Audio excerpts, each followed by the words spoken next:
Inaresto at hindi sumuko. Yan ang iginiit ng Philippine National Police kaugnay sa inihaing arrest warrant laban kay Senator Rodante Marcoleta dahil pa rin po yan sa pagtanggap at di pagdedeklara ng milyong-milyong piso na campaign donation. Inihaing motion to quash na inihain ng kampo ng senador, ibinasura ng korte. Nakatutok si Juan Antonio.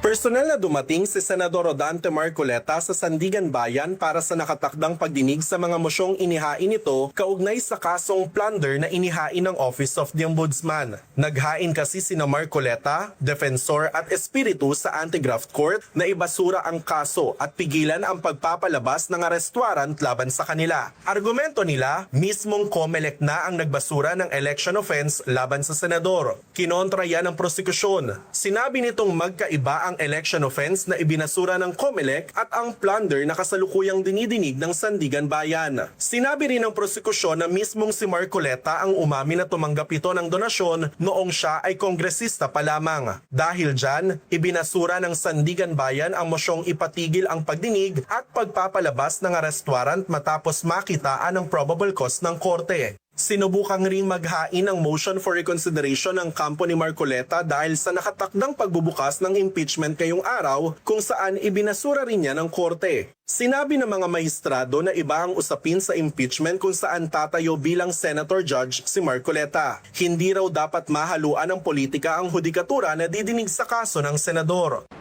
The court is not a part of the political arena where members of the legislative and executive find themselves. The court has no politics, no politics. This is a court of law, guided only the Constitution. Agad na dinala ang senador sa Sandigan Bayan Clerk of Court kung saan ito sinundo ng mga tauhan ng CIDG. Iniakyat ang senador sa courtroom ng 3rd Division kung saan ito sinundo ni DILG Secretary John Vic Remulla at PNP Chief Jose Melencio Nartates Jr. para sa booking at medical procedure. Sinabi ni Marcoleta na inaasahan na nitong maglalabas ng arrest warrant ang Sandigan Bayan ngayong araw at handa niya itong harapin. Nilinaw naman ng PNP na inaresto ang senador at hindi sumuko taliwas sa naunang pahayag ng abogado ni Marcoleta. The warrant of arrest has been effected. He is arrested. Nanawagan naman si Sandigan Bayan Associate Justice Carl Miranda sa publiko na magtiwala sa hudikatura at hayaang gampanan ng korte ang tungkulin nito. This is what I can guarantee you. By finding the truth, the court will clear up things. It will resolve matters. Justice will follow, for justice is the truth, and the truth is justice.